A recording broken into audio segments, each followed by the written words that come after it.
In this tutorial, you will learn how to register a third-party account. First, log into your account.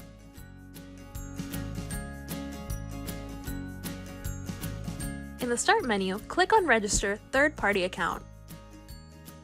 Under Step 1, the first line that indicates wallet to register, enter in the Tron wallet of your guest. In the second line, enter in their email address. Then enter in a password on the third line and confirm on the fourth line. This unique password will be sent to your guest and they will need to enter into their account and change it immediately. And finally, in the last line, enter in the wallet of the account that is providing the sponsorship. Now, click Confirm. Now, onto the second step. Here you will choose the pool that you want to activate. Once the pool is selected, the values will update and will inform you how many Tron must be sent. Now click on Complete Activation and a pop-up window of the Tron extension link installed in the browser will open. Then click Accept to confirm the shipment of Tron. Then you will have a confirmation at the top of your screen that the account has been created successfully.